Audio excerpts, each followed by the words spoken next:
قرآن پاک میں اللہ تعالیٰ نے اکثر اللہ اور رسول کو ساتھ ساتھ ذکر کیا، اطیعوا اللہ و اطیعوا الرسول من یطع اللہ و رسولہ۔ کل میں نے تھوڑا سا اس پہ بتایا تھا، تؤمنون باللہ و رسولہ، آمنوا باللہ و رسولہ، براءۃ من اللہ و رسولہ، اذان من اللہ و رسولہ، من یعص اللہ و رسولہ، من یشاقق اللہ و رسولہ۔ یہ قرآن میں بے شمار ہے کہ اللہ اپنے ساتھ اپنے حبیب کو لاتا، لیکن چند مقام ایسے ہیں جہاں اللہ اپنے ساتھ والدین کو لاتا ہے، ماں باپ کو لاتا ہے۔ اس کے علاوہ اللہ اور کسی چیز کو اپنے ساتھ ذکر نہیں، یا اپنے ساتھ اپنے حبیب کو ذکر کرتا ہے، یا پھر اس کے بعد اللہ تعالیٰ نے ماں باپ کو اپنے ساتھ ذکر کیا ہے۔ اس میں سے ایک مقام یہ ہے کہ اللہ تعالیٰ فرماتا ہے کہ اللہ کے ساتھ کسی چیز کو شریک نہ ٹھہراؤ اور والدین کے ساتھ احسان کرو، والدین کے ساتھ احسان کرو۔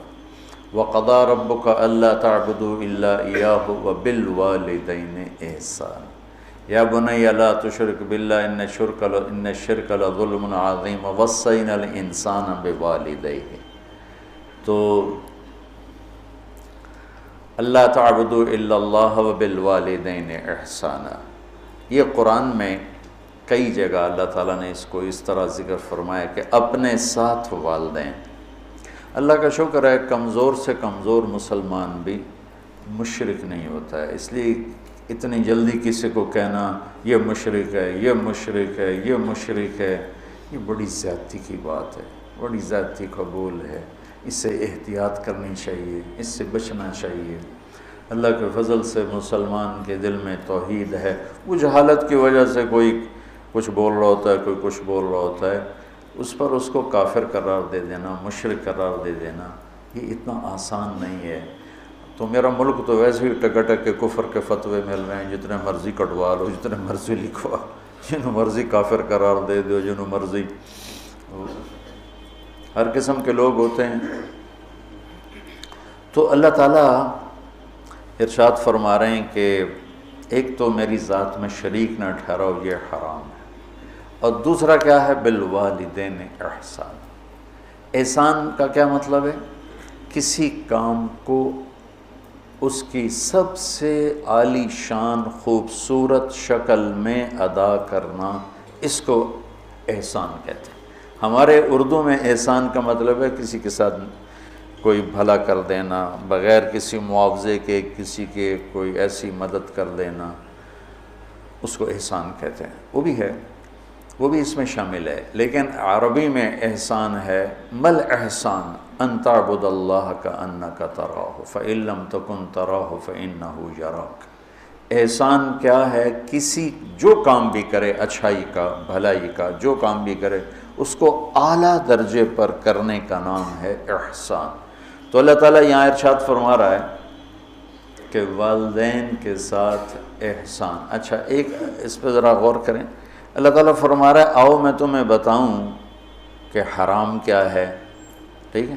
کہتا ہے شرک نہیں کرنا ہے تو حرام ہے، اور والدین کے ساتھ احسان، یہ حرام کے نیچے کیسے آ گیا؟ کافی دیر میں اس کو سوچتا تھا کہ یہ ادھر تو اللہ کہہ رہا تعالوا اتل ما حرم علیکم ربکم، آؤ میں تمہیں بتاؤں کہ حرام کیا ہے، اللہ تشرکوا بہ شیئا، شرک نہ کرو، ٹھیک سمجھ آ گئی، وبالوالدین احسانا۔ اس کو پچھلے جملے سے یا تو نکالیں، یہ نیا جملہ ہے، اس کے نیچے لائیں تو پھر کیا مطلب ہے کہ پیچھے تو اللہ شروع کر رہا ہے، تو میں بتاتا ہوں حرام کیا چیز ہے، شرک، ٹھیک، اور والدین کے ساتھ احسان۔ تو اگر ہم ظاہری نظر سے دیکھیں اور غور نہ کریں تو یوں لگتا ہے جیسے والدین کے ساتھ احسان بھی حرام ہے۔ میری بات سمجھ میں آئی ہے نا؟ ایسا ٹھیک ہے؟ ہاں، یہاں اللہ تعالیٰ بڑی عجیب طریقے سے ماں باپ کی عظمت کو بتا رہے ہیں کہ ماں باپ کے ساتھ صرف احسان ہی مطلوب ہے، اس سے نیچے جو ہوگا وہ حرام ہوگا، حرام سے نہیں نکل سکو گے۔ اللہ نے ماں باپ کا حق اپنے بعد رکھا ہے، لا تقل لهما اف، جس کو ہم کہتے ہیں بیزاری سے ماں کو کہہ دیا باپ کو کہہ دیا اتنا بھی اللہ تعالیٰ فرما رہا ہے کہ اتنے کی بھی ہم گنجائش نہیں دیں گے ماں باپ کے سامنے۔ میرے نبی نے فرمایا میری ماں ہوتی اور میں عشاء کی نماز کے مصلی پہ کھڑا ہوتا اور سورۃ فاتحہ پڑھ رہا ہوتا اور میری ماں مجھے کہتی محمد، تو میں ماں کی خاطر نماز توڑ دیتا۔ جریج نے نماز نہ توڑی ماں کی پکار پر، اللہ کے نبی کا فرمان اگر وہ عالم ہوتا تو نماز توڑ دے، وہ عابد تھا وہ نماز توڑ دیتا، اگر وہ عالم ہوتا تو وہ نماز توڑ دیتا، وہ نفل نماز تھی۔ تو اللہ تعالیٰ وَقَضَىٰ رَبُّكَ أَلَّا تَعْبُدُوا إِلَّا إِيَّاهُ وَبِالْوَالِدَيْنِ إِحْسَانًا، کہ تیرے رب کا فرمان ہے، تیرے رب کا اعلان ہے کہ بندگی صرف اللہ کی ہے اور احسان ہے والدین کے ساتھ۔ تو یہاں یہ ایک خوبصورت انداز میں تاکید کی انتہا ہے کہ احسان سے نیچے جو ہوگا وہ اسی حرام میں آئے گا، احسان سے بھی کوئی اوپر کی بات ہے تو وہ کر کے دکھا، وہ کر کے دکھا۔ جو ابو ہریرہ رضی اللہ تعالیٰ عنہ کی نے مسجد میں جہاد کی ترغیب سنی تو آ کے ہتھیار اٹھانے لگے۔ ماں نے پوچھا کہاں جا رہے ہو؟ کہا میں جہاد پہ جا رہا ہوں۔ تو کہنے لگی میں تو اکیلی ہوں، میرا پیچھے کیا بنے گا؟ کہا یہ نہیں مجھے پتا، بس میں جا رہا ہوں۔ تو انہوں نے بہت محنت کی، وہ مانے نہیں۔ پھر انہوں نے اپنے چھاتیوں کی طرف اشارہ کیا، دیکھو میں نے تمہیں یہ دودھ پلایا ہے، اس کے واسطے رک جا۔ کہا نہیں میں نہیں رکوں گا، ہتھیار اٹھا کے چل دیے۔ ان کی والدہ نے اللہ کے نبی کو پیغام بھیجا کہ میں نے دودھ کا واسطہ دیا پھر بھی یہ مجھے چھوڑ کے جا رہا۔ تو ابو ہریرہ جب آئے تو آپ نے منہ یوں پھیر لیا، میں آپ کو بتا چکا ہوں کہ آپ کی ناراضگی کی نشانی تھی کہ آپ دیکھ کے منہ یوں پھیر لے، آپ نے منہ پھیر لیا۔ تو ابو ہریرہ یا رسول اللہ خیریت تو ہے؟ کیا ہوا؟ کہ تیری ماں تجھے دودھ کا واسطہ دیتی ہے اور تو پھر ہتھیار اٹھا کے جہاد کو جاتا ہے، مجھے تیرے ایسے جہاد کی کوئی ضرورت نہیں، چل جا اپنی ماں کے پاؤں میں بیٹھ، وہی تیرا جہاد۔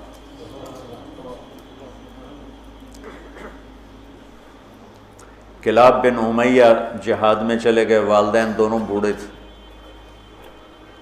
تو امیہ کو جب بتائے بھی نہیں والدین کو، تو امیہ کو پتہ چلا تو انہوں نے شعر کہا اذا دعت الحمامۃ ساق حر الی بیضاتها دعوا کلابا ترکت اباک مرعشۃ یداہ وامک لا تسیغ لها شرابا، کہ تو نے ماں باپ کو اس حال میں چھوڑا ہے کہ ایک کا نوالا اپنے ہاتھوں سے منہ پہ نہیں جاتا اور ایک اپنی طاقت سے اٹھ نہیں سکتا، تو اس حال میں چھوڑ کے تو کہاں چلا گیا؟ حضرت عمر کو پتہ چلا اشعار کا، تو انہوں نے فرمایا کلاب کدھر ہے؟ کہا جی وہ جہاد میں فلاں محاذ پر، کا بلاؤ اسے۔ تو انہیں بلایا گیا، اور جب وہ مسجد میں آئے، کہاں گئے تھے؟ چوری کرنے، ڈاکہ ڈالنے؟ کہاں گئے تھے؟ بولو۔ مسجد میں آیا تو حضرت عمر کھڑے ہو گئے، کوڑا اٹھا کے مار مار مار، کوڑا مارے، اچھا یہ کون سا جہاد ہے بوڑھے ماں باپ کو چھوڑ کر؟ پھر ایک لگائیں ٹھو، یہ کون سا جہاد ہے بوڑھے ماں باپ کو چھوڑ کر؟ اتنا مارا کہ اس کے سر سے خون نکلنے لگا کہ یہ کون سا جہاد ہے بوڑھے ماں باپ کو چھوڑ کر؟ تو پھر فرمایا جب تک تیرے والدین زندہ تجھے مدینہ سے نکلنے کی اجازت نہیں۔ میرے نبی نے بتایا تھا نا قیامت کی نشانیوں میں سے ادنا صدیقہ و اقصی اباہ، کہ لوگ دوست کو گلے لگائیں گے، باپ کو دھکے دیں گے، باپ کو دھکے دیں گے، دوست کو گلے لگائیں گے، والدین اولاد سے ڈریں گے۔ اطاع الرجل زوجتہ وعق امہ، بیویوں کی خاطر ماؤں کو ذلیل کریں گے۔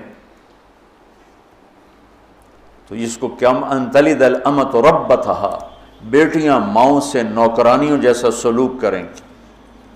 پرانی بات ہے، میں ایک ماں بیٹی کو دیکھ رہا تھا، بیٹی ماں سے کہہ رہی تھی، بیٹی ماں سے کہہ رہی تھی بھوک نہیں بھوک نہیں، ہمارے علاقے کی بات، اور اس کی ماں کے موٹے موٹے آنسو گر رہے تھے، بالکل خاموش، وہ حیران پریشان بھی، جس کو میں نے پیٹ سے جنم دیا آج وہ مجھے کہہ رہی ہے بھوک نہیں۔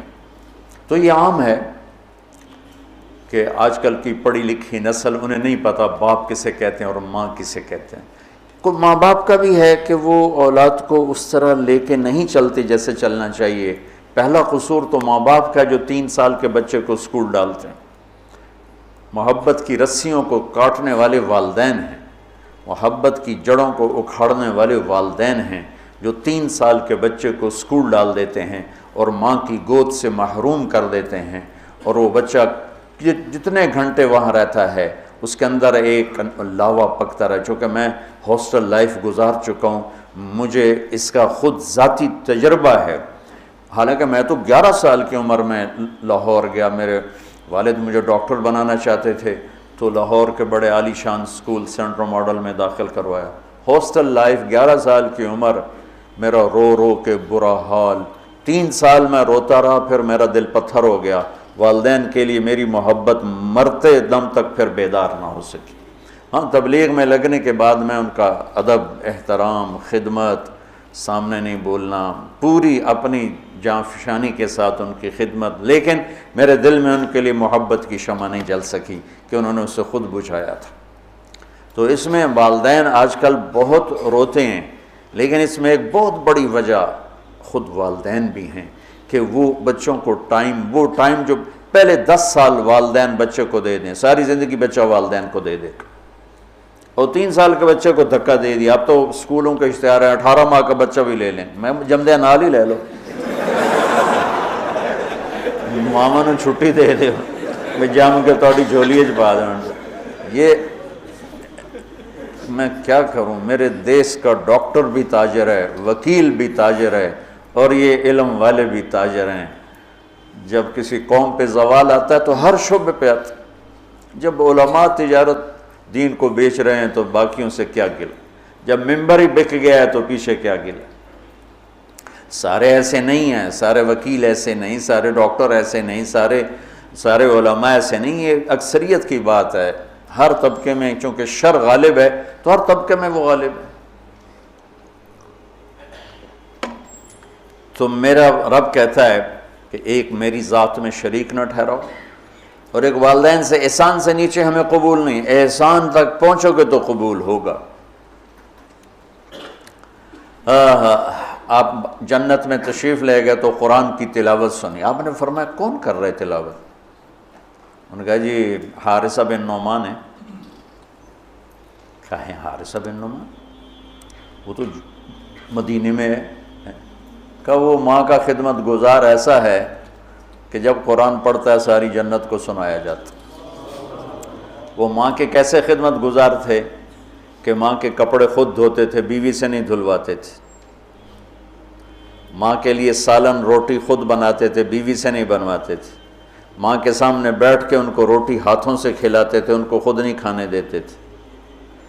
ماں کے سر میں تیل لگاتے تھے، کنگھی کرتے تھے، جوئیں نکالتے تھے، یہ سارا کام وہ کرتے تھے۔ 2 صحابہ کے بارے میں آتا ہے کہ والدین ماں کی وہ خدمت کی جو کوئی نہیں کر سکا، ایک حضرت عثمان اور ایک حضرت حارثہ بن نعمان، عثمان بن عفان اور حارثہ بن نعمان۔